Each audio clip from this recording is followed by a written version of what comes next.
Hello and welcome to another episode of Charlie Shows You a Really Mental Machine. And this one has to be one of my favourite design decisions ever made by a knitting machine company. Let's say favourite design decisions rather than necessarily best design decisions. You see, in the 1960s, both Brother and Knitmaster made what you'd call plain machines. So it's this much of the bed, and if you want to do any patterning, you have to bring the needles forward by hand. And there were various devices to make that easier. There were rulers that had sort of bits cut out of them, and there were sort of cunning devices that you could stick into holes that would select some pins and not others that you could then push the needles forward with, and so on. But in the early 60s, Brother came up with a killer design, and that was the 8-stitch push button machine.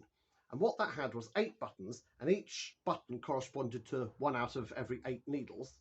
And then he pushed it, and he sort of pulled a lever, and it moved the requisite number of needles forward, and then you could pattern like that, and it made things really super fast, which was brilliant. And Brother, for a good 5 or 6 years, ruled the roost. But as happens in these sorts of arms races, Knitmaster, I don't know if they invented it, but they certainly were the first to release a domestic punch card machine, a 24-stitch punch card, which was an absolute game changer because the machine would feed the punch card through automatically. All you did was just move the carriage backwards and forwards, and it would automatically knit an exciting pattern for you. And obviously that caught Brother on the hop. So whilst they dedicated some time to designing their own, in the end, very successful punch card mechanism, they introduced this, the Brother KH800. Now, this is clearly a stopgap machine. And so if you're designing a stopgap machine, it doesn't have to do everything that a punch card machine does, but it has to represent some sort of advance and have some sort of punch card device. Now, there's been several good design decisions on this. So they decided to make it, they decided to base it on the 8-stitch mechanism. That's a good idea because they could already make that. And they decided to make it 12-stitch, not 8-stitch. And that's a good idea. I mean, you can't make it as many as 24, but, 12 is better than 8. And then they came to their third big design decision, and that was, we've got 2 options. We have these lightweight punch cards. Here is one. Okay, and we can either keep the machine stationary and move the punch card, the lightweight plastic paper punch card, through the machine. That's option 1. Or we can keep the punch card where it is and move the entirety of the mechanism of the machine backwards and forwards. So they've gone for the second option, which is a brilliantly baffling decision. So it has some rather brilliant effects. Firstly, the machine is huge. I mean, you've got to fit all of this mechanism in, so you can see it's easily twice as deep as most knitting machines, and it is about twice as heavy as well. There's some other brilliant corollaries of that. Secondly, if you're going to move a large amount of heavy machinery around, you're going to need a really strong lever to move it. So this is the change lever, which is humongous. And then thirdly, whenever you pull the lever to change the lever, you change the needles, you're going to need a big amount of torque. So this is the change lever, which is massive. And then also, you're going to have some sort of big spring to move the mechanism backwards and forwards. So it's going to make a hell of a lot of noise when it goes. It's absolutely brilliant. Actually, it is also quite good as well. It is actually quite a capable machine. So let me show you what I mean. So I'm just going to do some very basic single stitch patterning. So if I show you, here is the pattern card here. And actually this one's only got a row and then a blank row and then a row and then a blank row. Now, one nice thing about keeping the punch card where it is, let me open up the thing, like that, is that you don't have to have the entire punch card punched out. This thing has got a little slider, which we slide down to there, and now it'll return the whole mechanism after every 4th row.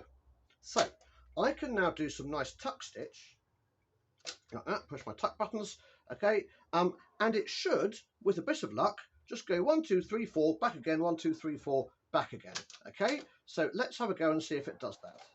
So there's half the needles, pull the lever, row of tuck, okay? Then I go back again, then I do it again,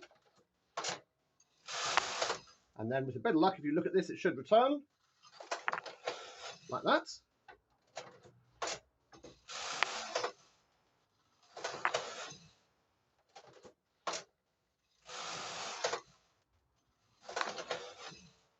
Okay, and you can get into a rhythm this, and it's quite nice.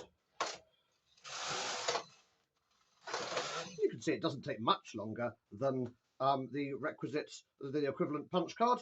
And if I take this down, you'll see I've made quite a nice little tuck stitch design. Nothing wrong with that. Okay, now let's do a few more rows of plain, and then I can show you the rather brilliant Fair Isle system that it's got. You see, there is a big advantage to this punch card machine, and that is that you end up with a large quantity of real estate on this machine, this bit here.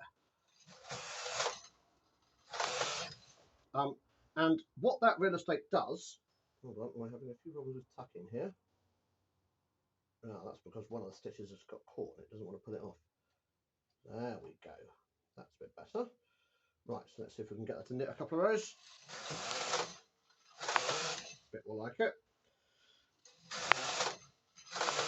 Right, now then, whoops, daisy. Okay, so if you want to knit some Fair Isle, you're going to need some instructions on how to do it. And because you've got the real estate on the machine, you can absolutely produce a series of pattern cards that give you the instructions row by row. So, lovely. Okay, now let us have a look and see. Sorry, this is just plain. My yarn, you won't be able to see, is catching up in the background, catching up on the comb. So I'm just trying to get that. That's better. Okay, right. Okay, now then, what I'm going to do is I'm going to show you a Fair Isle thing. And look, here is the card for it. And rather nicely, it shows you all the steps, what you've got to do. That's where you pull the lever, that's the direction you move the carriage. These are all the settings you have. And if I put it in here, and actually you might be able to see, and you actually can't on here, but there's a tiny, tiny little red dot in there that actually pokes up. And you can see what row you're on at any given time. And that's quite cool. So now I'm going to put the number 7 punch card in. And we're going to do ourselves some Fair Isle knitting. I'm going to slide this slider along. So we do 16 rows. Okay. And when we do Fair Isle knitting, you have to do it a slightly different way. So what you have to do is you have to knit with the needles fully forward. So if I turn that on my handle, there we go. We knit with the needles forwards like that. It's a slightly odd way to do it, but nevertheless, I just noticed that before I sell this, I'm going to have to replace that needle because that is dodgy. So never mind, that's one for the replacing department, and so is this one. There we are. Good way to find out dodgy needles doing these videos. Okay, now, because it doesn't have a twin yarn feeder, you actually have to, I'm going to check it now, you actually have to sort of catch the yarn in the side of the carriage like this, both ways. So before we do that, let's select our first row, like so. And I should be able just to catch the yarn on this side of the carriage and knit across. Okay, there we go. That's my first row of Fair Isle done. Now I need to take the yarn out and put it on the other side of the carriage. And again, once you get used to this, you can sort of get a bit of a rhythm going. Especially if you end up taking the yarn out over the last few rows, like so.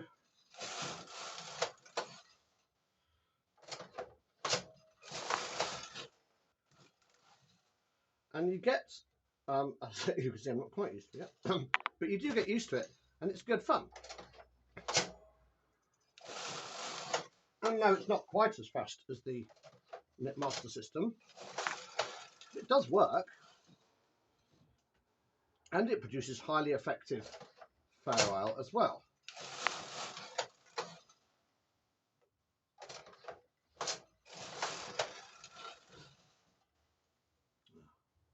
Around there.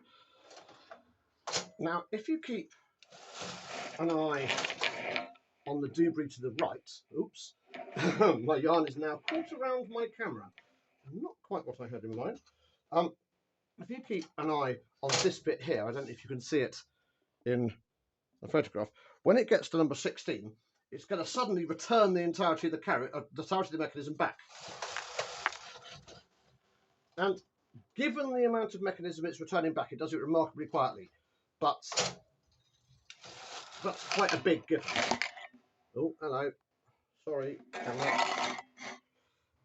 Do you know, I really should have thought this through before deciding to film. I've 100% tied myself in knots. This is how mental the machine is, that even the filming decisions are bizarre. Okay, let's go. Now. Whoa! Thrown the yarn on the floor. Okay. Righty-ho. Let's go again. Now, I just want to get as far as the end of the pattern because it is genuinely hilarious when the whole mechanism returns. Let's see where we are. Okay, we're at row 14. Here's row 15. Okay, so it's either this row or the next row that we're going to return. You ready? Check you can see it. Okay, ready? Okay, it should be the next one then. Okay, and then that should be our last row of Fair Isle. So let's have a go. Hey! Actually, given how heavy this is, that's really quiet. But it's also really cool. Now, I'm just going to take that off and just knit out some rows of stocking stitch.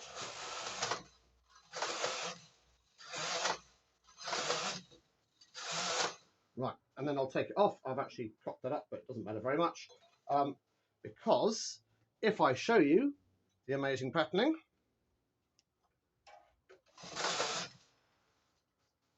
you will see rather fantastic news that we have got an actual genuine Fair Isle pattern.